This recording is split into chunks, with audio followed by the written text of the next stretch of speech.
So RAP was created about 20 years ago, but I've been doing this shit since '83 when the shelter system first started. And I think it's important that we remember this was created by man. This was created by a systemic wiping out of affordable housing funding during the Reagan Revolution, as the neocons and neoliberals called it.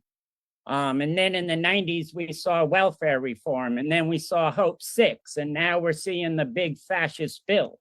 So there's a very easy trajectory to look at where did it come from that so many different types of people, so many different community members ended up living out in our streets.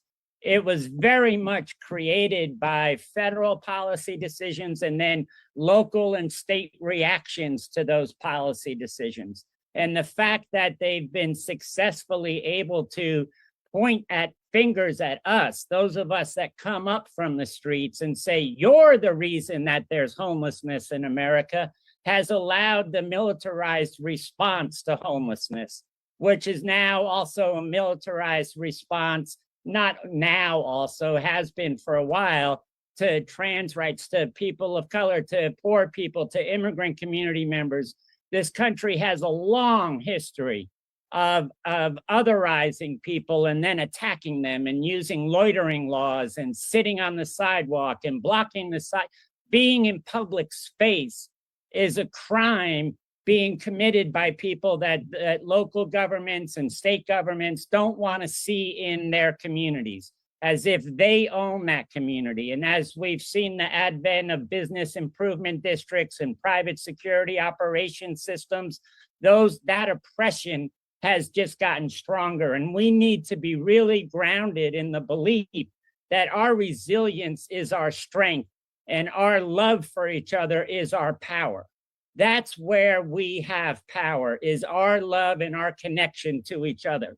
And so RAP was created by these local organizations in Skid Row and up in Portland, and we're in 11 different communities now that felt like we weren't seeing and hearing our priorities at the national level, and we needed to create our own voice. So we use artwork, we use research, we use books, we use our beauty and our strength, our demonstrations, our street theater.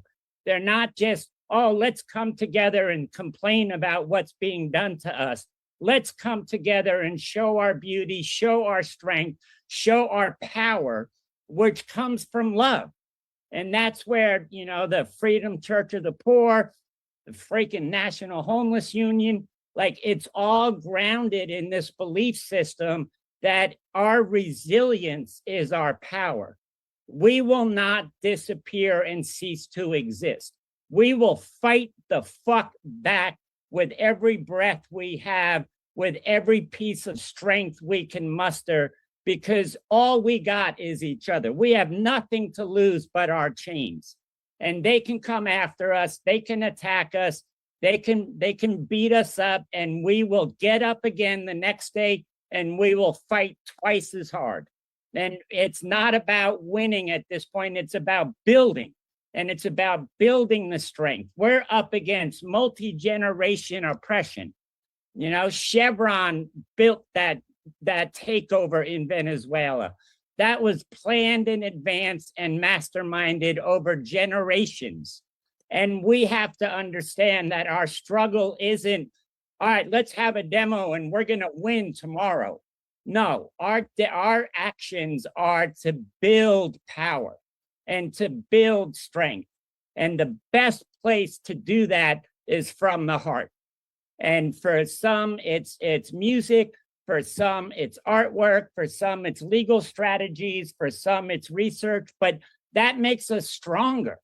The more skill sets we have, the more different talents we have, the more we're able to bring to the table as a collective community, the more power we can build for each other. There is no separation between mutual aid and organizing. It's all about building community. And the more we can believe in that, and the more we can have systems that we use, we're not saying this is the only system, but RAP members have identified street outreach in our communities where we literally go out and talk to people and say, what should the priorities be right now? What's happening in your lives? I know you don't come to our meetings. So what? We still want to reflect what it is that you're saying.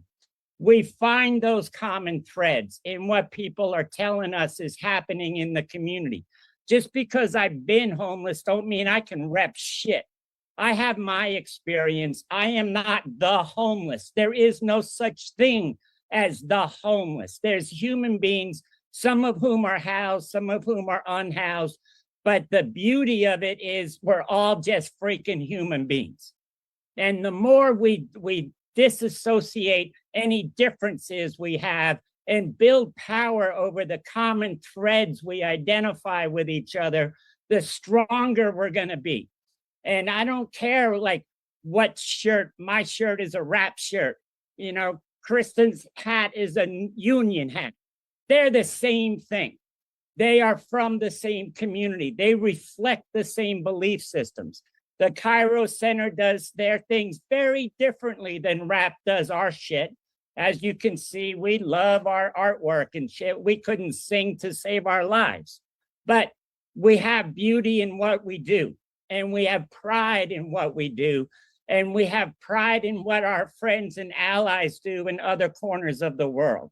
Because if we're going to survive the neoliberal fascist takeover that we're experiencing it right now, we have to disassociate any prejudices that have been imposed on us as we've grown up through the neocon American education system, where it's them as opposed to us. We have to wipe that out and get rid of it. It's us as community. And we find our common threads, we embrace those common threads, and we build together off of those common threads. And we can actually start to support each other to survive the vicious takeover that we're seeing right now. You know, just like we saw with Hope 6, when all of a sudden your criminal history, your documentation status started dictating whether you can have a roof over your head. We're seeing that now into our shelter system. My God, a freaking emergency shelter bed is being dictated by who you are and whether we think you're worthy of a fucking shelter bed. Give me a break. We didn't even used to do intakes to get a shelter bed. If we had a space, you had a space. That's how the system ran. And we were all from the streets running the shit. And it actually was a lot more humane then than it is now, because now it's got all of these priorities of who gets it and intakes and are you doing life skills training. That shit all came in the 90s with welfare reform under Clinton. So we have to understand whether they're Democrat, Republican, whether it's the legal system, whether it's some white ass judge sitting up there passing edicts about us, that's not what's going to save us. What's going to save us is each other. What's going to save us is celebrating our spirituality and our love and our belief for each other and our support for each other. And our strength is in our resilience. It's not about winning. It's about building so that at some point, after 40 years, I can say, I may not be here when homelessness ends, but God damn it, nobody's going to repeat the mistakes I made or that we made as we were building, because the next generation is going to be able to learn from our mistakes so they can continue to build and not start all over again like we did in the early 80s when we were starting a homeless coalition in San Francisco. It was like, well, where did all the hippies go and shit? Like that stuff was gone. We had to make mistakes we knew other people made before us. And that's what I mean by our resilience is our strength. We make our mistakes, we learn from it, we build, and then we pass it on to the next generation so they're not repeating our mistakes. They're making new mistakes that they can learn from and pass on. And then we build power to the point where nobody, no matter where they were born, no matter how they identify. Nobody deserves to be sleeping out in the goddamn street for any reason whatsoever. And that's what we're building towards. It's not just about, oh, end homelessness in San Francisco. That ain't gonna happen. We have to end a neoliberal system of governance that creates homelessness. And we do that through our love of each other, through our support of each other, through our research, and through our fearlessness to be out in the streets. Whether you're going to kick my ass or not, you're going to know you were in a fight because you're hurting people I love and care about. And thank you for a couple of minutes to say our shit.